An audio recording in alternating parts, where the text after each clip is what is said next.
I mean, for the festival, I just want to catch the spirit of it, or how to say, because you hear a lot about the festival, but when you never been there, it's kind of, um, difficult to really get what people are talking about. So I guess I'm very much into that, to just see the festival itself and, hang around, talk to people.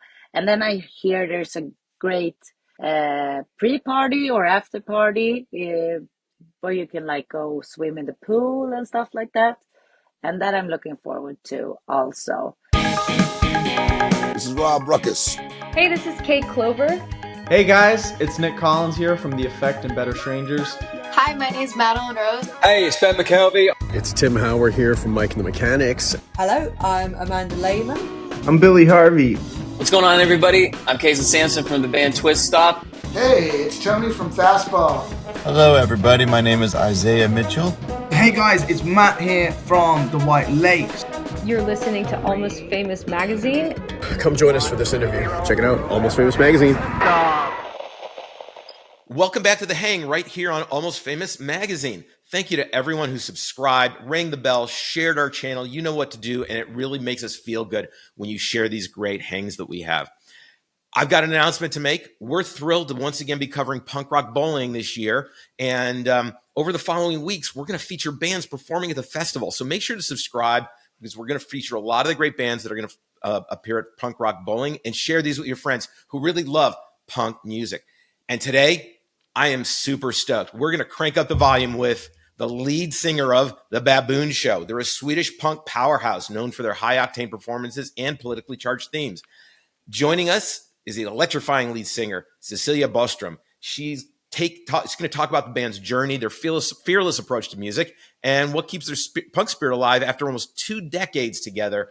And they are going to make their U.S. performance debut at Punk Rock Bowling in Las Vegas Memorial Day weekend. So if you're there, you are in for a treat. Cecilia, welcome to The Hang. It's great to have you. Thank you, Scott. Thank you for having me. Absolutely. I'm excited. This is going to be a great time. I want to start with introducing the Baboon Show to American audiences who may not be aware of the band, what they're about, and some of their music. So let's start at the beginning. Give us kind of the story of the band and some of the career highlights you guys have had while being together. Well, we've been together for 20 years, and this year we're actually celebrating our 20 years as a band. So we're not really a new band, or how to say, but since we do play punk rock music, we're not a super, established band in that way for a lot of people. But we have toured Europe a lot, and Sweden and the Nordic countries, and a lot of people come to our shows because we have very energetic shows and gives the audience a very positive feeling about being on a show and going to the concert. And we're all about having fun with it, so to speak. But with that said, we cannot just, make songs about love or flowers or whatever. So our lyrics are often politics. We're left oriented, and we think there's a lot of, injustice in the world. So usually our lyrics are about that. And that also gives the music, I would say, like a nerve and a bit of, it's a little bit aggressive, or it's kind of aggressive because there's a lot of things that we are angry about, and that kind of gives us fuel, and also inspiration, I would say. And I mean, we have released 11 albums over the 20 years, so we've been kind of productive. But our main thing is playing live shows. That's what we love the most. I mean, hanging out in the studio is also fun, but we really love meeting the audience and being on stage and, catch the moment and the energy and exchange feelings with the audience. That's what we love the most. And let me tell you, no better city in America to start your American performances than Las Vegas, because that's an energy charged city as well. If I was a new to the Baboon Show listener, and you've Yeah. had, you said, I think 11 albums. If there were one or two songs that I was going to search out to start to get the feeling and flavor of the band, they don't have to be singles, but what do you feel are like 2 or 3 of the songs that really give me a flavor for what the Baboon Show is all about? Then I would definitely go for a song that's called Radio Rebelde. That's also one of our top songs, or how to say, but that's a really nice one. And then one of my favorite songs, my personal one, is called Ref and the Red Card. It's an old song, but I really love that one. And then I would also go for a song that's called You Got a Problem Without Knowing It. And I will check out the videos too, because we do fun videos. Yeah, and I've seen some of your videos. We're going to have your YouTube channel link in the description below so people can check it out.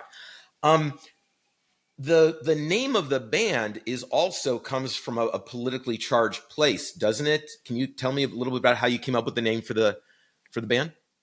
Yeah, I mean, we were like, thinking, what should we call the band? It's like when you name a child, it's fun. And before you have to do it, you're like, yeah, I'm going to call it something like this. But then when you actually have to name it, then it's like, what should we pick? So we wanted to have a name that's not, super cool, because everyone goes for a cool band name. So we wanted something a little bit more odd or cringy, or how to say, because then people would like, what the fuck is that? And remember it a little bit more. And then we were thinking about in Sweden, how we just had a right-wing government, and they're just handling,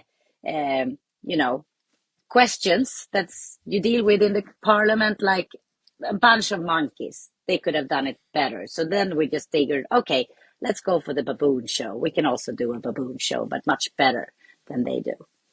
Absolutely. So that's kind of like, that's the story behind the name of the band. I think that's a great story and how you came up with the name.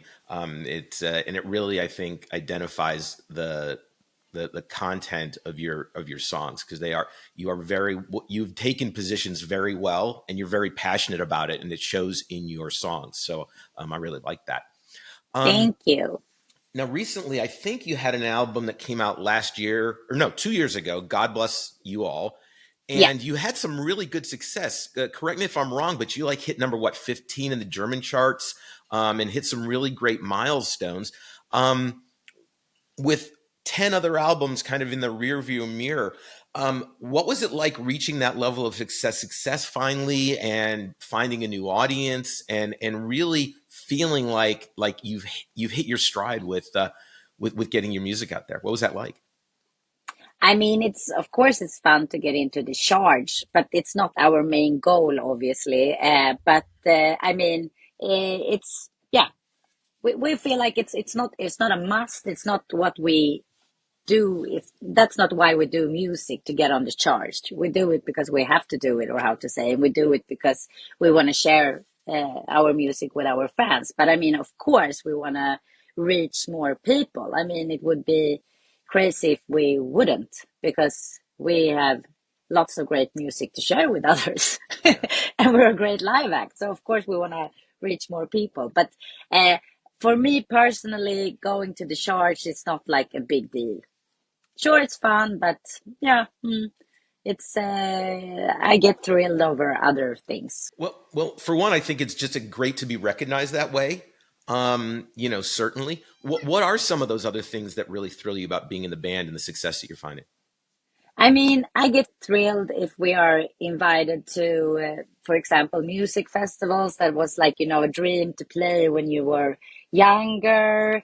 And when you hear like stories from people who tell you that, oh, I never heard about your band, and then I saw you and it changed my life, or it was the greatest show I ever saw, or whatever. I get thrilled by that kind of things. It feeds me much more to get, like a real stories than just like on a paper that you got into the charge. I mean, that's also real, of course, but yeah. What's been one of those career highlight moments of performing for you at a fest? Being invited to festivals, performing. I think you perform around Europe, and you've been to, I think, Asia and Cuba. What have been a couple of the best shows that you feel the band has had, and what made them really great for you? This summer, we played a huge rock festival in Sweden that's called Sweden Rock. And we were super thrilled to be invited there because we were told that we were never going to play that festival because we're too much punk. Because we know the promoter, and he also has a big rock magazine in Sweden, which is also called Sweden Rock. And he's like, I really love you. You're the best band I know, but I will never put you on the festival because you're too much punk and too political. And we were like, okay. But then we got to play this summer, and it was so much fun and a huge success. People loved us. And even if we do punk, a lot of like metalheads and rockers, they really, really enjoy the Baboon Show too. So that was a highlight. But before the show, it was a little bit thrilling because we have, since we tour Europe mostly, we have all of our gear and stuff in Germany. And it was supposed to be shipped on a pallet to Sweden, but it got stuck in Belgium. So we didn't have anything. We didn't have our in-ears, we didn't have our cabinets, we didn't have our sampler, and we didn't have our instruments. So we had to, make plan C or D instead of plan B. So that was a little bit interesting, but it was still a great show. And I mean, this is what we've been doing for 20 years. So we know how to do it old school, or how to say it. But when you prepared something and then it's like, okay, we don't have this, we don't have this, we don't have this, we don't have this. Okay, whatever, fuck it. Let's just go.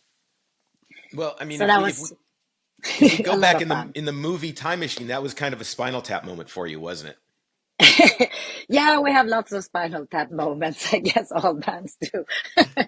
When you're like, oh, this was the wrong door, or you go to the other side of the festival area and you're supposed to be on stage in 5 minutes or something. It's like, it's interesting. Or when you have your own club show and you just want to go out for a while, and then when you go back to the club, you cannot get in because you forgot your pass, and then you have to what do you say, planka, you have to kind of sneak in, to be able to perform. That also happens, but only to me and Frida, the bass player. I would guess it's because we don't have penises, but who am I to say that? You never know. Speaking of your bandmate Frida, one of the things I want us to accomplish is to let everybody really get to know the band. And since the other members aren't with us, can you tell us a little bit about each member and their contribution to the band, and how they contribute to the whole sound and image of the band? Yeah, we have Nico. He's the drummer, and he's like the greatest drummer, I would say, one of the greatest drummers. He's like really, really steady, and he's just like he's going very hard on the drums, so he gives the beat like a very steady and hard and powerful. And then we have Frida, and she's the bass player, and she's, according to me at least, the best bass player there is. We have the best bassista, and she's also very fun, and she's like my sister. They're like my second family, of course. We travel together a lot and stuff like that. And then we have our guitar hero. His name is Simon, but we call him Don Simon. And he's been with us for 2 years it is now. So he's kind of new, but he's a really good friend, and we are a super good match. And he really have been, blending in the group very, very well. And he's very energetic and a real guitar hero. No, that's awesome. That's great. Now, you're coming to America to perform Punk Rock Bowling Weekend. First off, have you been to Las Vegas before? Have you been to the States? I've been to the States when I was 15, and I went with my mother. But we visited New York City and mostly museums and churches. And yeah, I think that's what we did basically. But I've never been to Las Vegas, so it will be my first time there. And what I hear, it's kind of crazy because you got mini Paris and mini Rome and mini European cities there. But Frida, she actually lived in Long Beach for a couple of years. So I don't know if she's been to Las Vegas, but she's friendly. What do we say? She knows um, people who come to punk rock bowling, and yeah. Well, now you're traveling halfway around the world for the festival. How did that come? How did all of that come together? And how were you chosen to be part of this great lineup for 2025? Well, we actually been invited before, but we didn't really prioritize it then because, as you say, it's on the other side of the world. It's a bit of a hassle for us to go to the States. And yeah, we really enjoy touring in Europe. But I mean, what the fuck? We also have to go to the States one day and just try it out. And now we're thinking, okay, let's do it this summer. And except for the festival, we're also doing a couple of shows on the West Coast. So we're not just going over for the festival. We have club shows also. Which cities I take it the West Coast, California? What other cities are you going to be performing in? I think it was San Francisco and Long Beach and one other city that I don't remember now. I'm sorry, Scott. It's okay. You know what? We're going to make sure that I get those from you, and we'll put those in the description below as well. So if people can't catch you at Punk Rock Bowling, they can certainly catch you in California.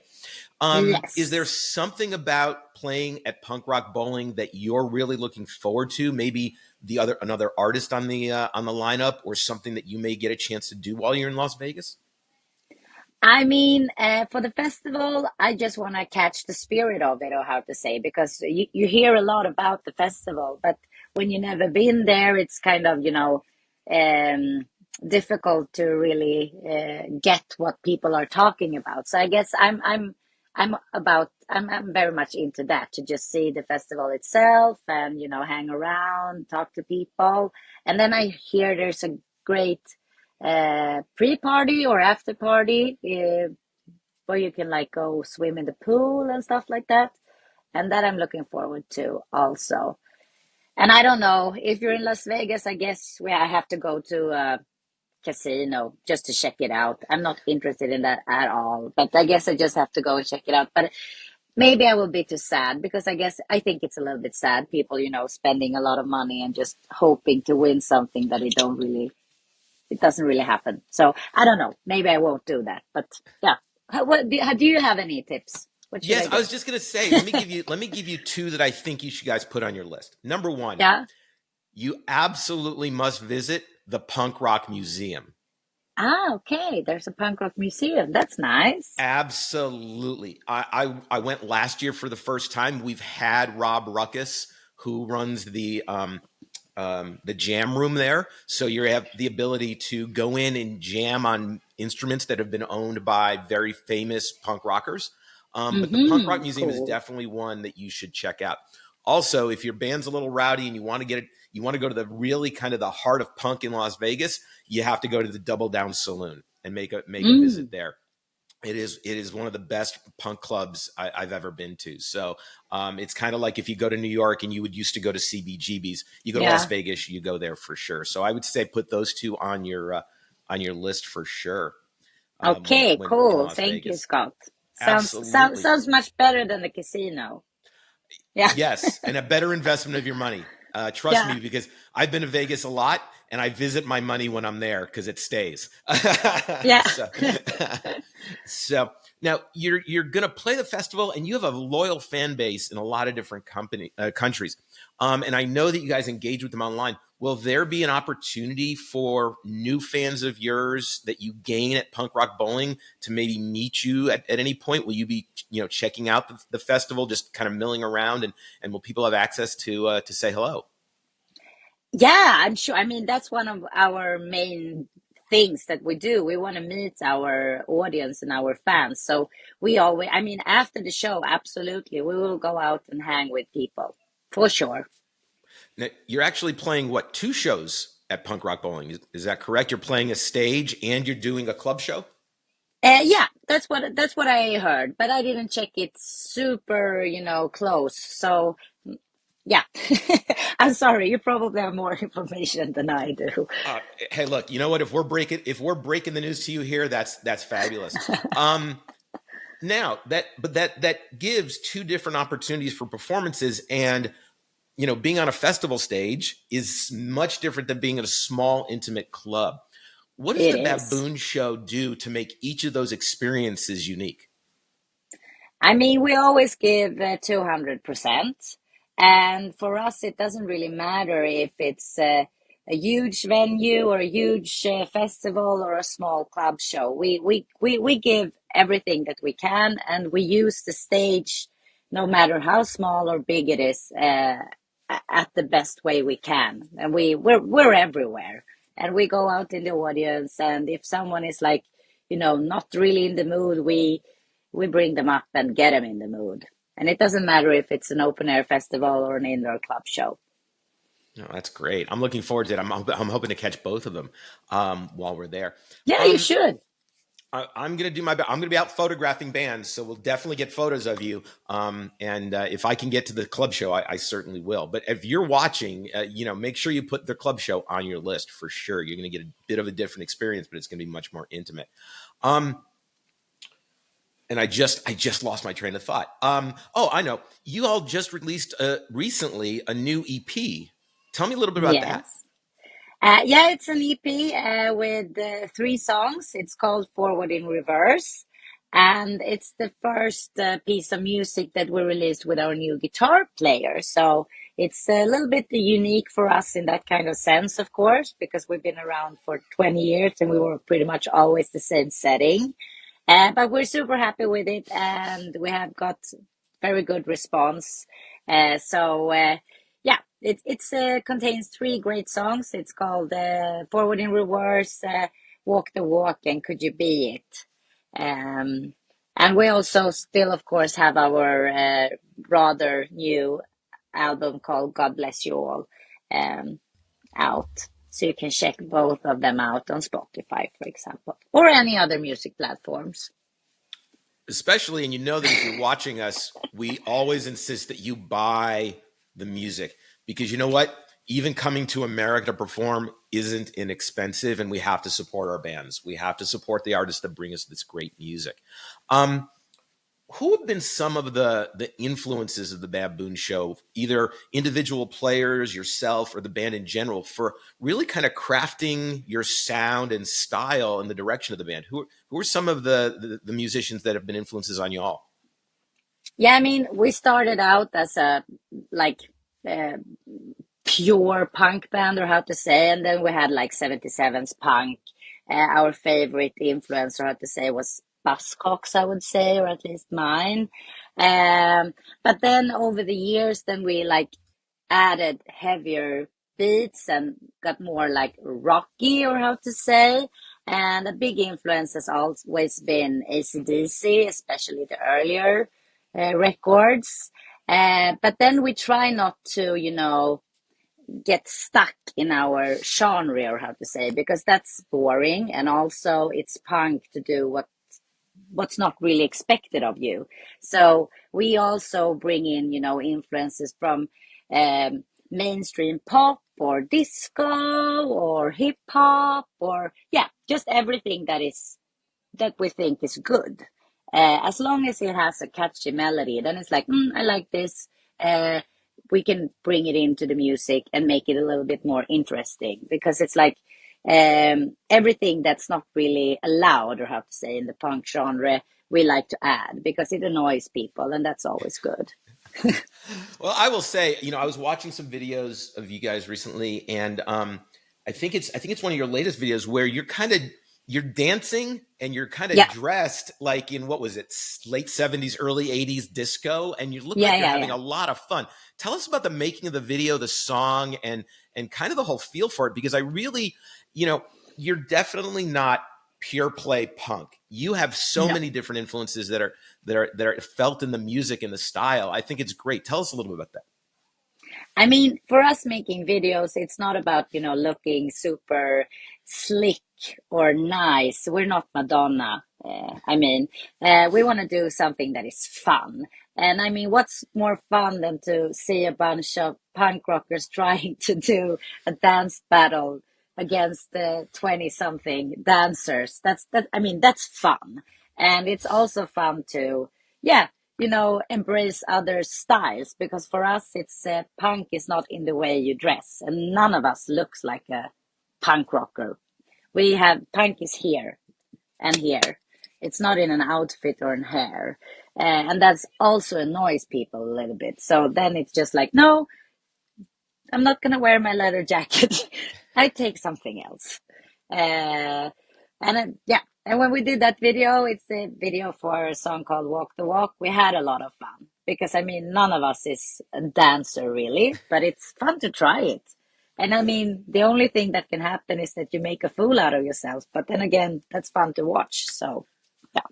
Well, and there are a lot of stage shows that involve dancing in Las Vegas. Maybe you guys can learn a few moves to bring to the stage in Las Vegas. I love that kind of shows. I really do. I get like, ooh, I also want to do that. And I'm not that gracious, but I mean, sometimes it actually looks kind of good, even if I try to copy it. Well, and if the music makes you feel, if the music makes you move, it's got to feel good, right? Yeah, I would say so. So one of the things that we always talk about, because we love putting good vibes out there here on The Hang, and we're not much for like bucket lists, but we do believe that if we put something really good out there, maybe it will happen. And one of the things that we do is when we talk to bands and artists is like, if you had the opportunity to spend one day in a studio with one other artist creating, it could be music, art, whatever strikes the moment, who would that artist be and why would you want to collaborate with them?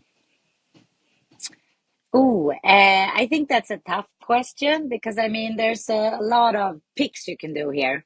And I mean, I would like maybe to go with, I don't know, Kim Gordon maybe from Sonic Youth because she's like super cool. And of course, I mean, Frida and I look up to her a lot. And I would also very much like to do a collaboration with maybe Kathleen Hanna because she's also like super cool and was one of my idols when I was young and a young girl who didn't really know where to go. And it's super important with those, or for me at least, with those, powerful females to say that, yeah, we can also do this. And I think that's very inspirational, even if I understand that maybe even if you are in a position like that, maybe you don't want to be a role model because, I mean, that comes with a lot of responsibility. You just want to do your shit, So that could be options for me, but it would also be fun, to choose something totally out of the blue and just, I don't know, Moby or something like that. I don't know, why not Lady Gaga? Hey, look, Lady Gaga, if you're listening, Moby, if you're going to be at punk rock, you definitely have to check out the Baboon Show. And ladies, if you're listening to the Hang, or if anyone is listening and know those individuals, please send them the link so that Cecilia's dream can come true. I do definitely want to touch on something that you just hit on though. How do you feel about being the female lead of a punk band and the female empowerment in what typically has really been a male-dominated genre for a long time? What type of sense of empowerment does that give you, and what type of message do you want other women to receive from you being the female lead of a band in whatever their dreams and aspirations are? Well, I mean, of course, it's a great honor if someone looks at you and says like she's an inspiration and look what she's doing. And I mean, of course I want to be that, but at the same time, I don't really feel like I'm a person who inspires other because it's not my job, or how to say, I'm just a singer. But of course, I mean, I love to, if I have the opportunity, I love to encourage other females, girls, teenagers, that they should, they can do whatever they want. It doesn't have to be in music. It can be whatever. But the point is that our gender should not stop us. And I think that it's so important for females to just like, no, I'm going to do this. And it doesn't matter if I have children or whatever, I can still do this and show others that it's actually possible. Because like for me, when I was a teenager, it was really important to see that there were females also, not only men. And unfortunately, we're still there. And if I can be an inspiration, I would really love to. But that's not like, the main reason why I sing in a band. I do that because it's a love and a lust. But if I can help and encourage, I'm very happy to do so. For example, when we choose support acts, when we go on tour, we always pick bands with females in. I mean, it's not that we don't like bands with only men in it, but I mean, men has so much space in the industry, so therefore we think it's good to help other bands with females in it, so they also get a chance to stand in front of a bigger audience. So I think you should contribute if you can contribute. That's what I'm trying to say. Absolutely. And you know what? I think if we as just humans are able to accomplish, we can do a few things in life, but if one of those things is to inspire just one person, that's a gift. And I think absolutely, Cecilia, you have the power to do that in your role. So I think it's great. I think it's a great thing for you. As we kind of turn the corner into home, we always finish up our hangs with talking about a couple of things. Number one, everybody knows we must support our artists. Cecilia and the Baboon Show cannot get to America on a 38-cent paycheck from Spotify. It won't get them there. It barely gets them out of the door. So that's so true. Where are places that people can purchase your music online? And do you ship merch and product internationally? Yes, of course we do. We actually have our own web shop where we photograph everything, pack everything, and write the addresses and everything. It's very DIY, and we ship worldwide. So it's just thebaboonshow.com, and there you find everything you need. Music, merchandise, some fun stuff like candy, Baboon Show candy we have. Ooh, I hope you're bringing some of that so I can pick it up at the show in Las Vegas. Yeah, it might be too heavy to bring, but who knows? I can bring a box or two for you. I'm sure. I would love that. So everybody, vegan, of course. Yeah. I am going to put. I am going to put the links in the description below, as we always do. Please support the Baboon Show. Buy their merch, buy their candy, buy some albums. Okay, support them.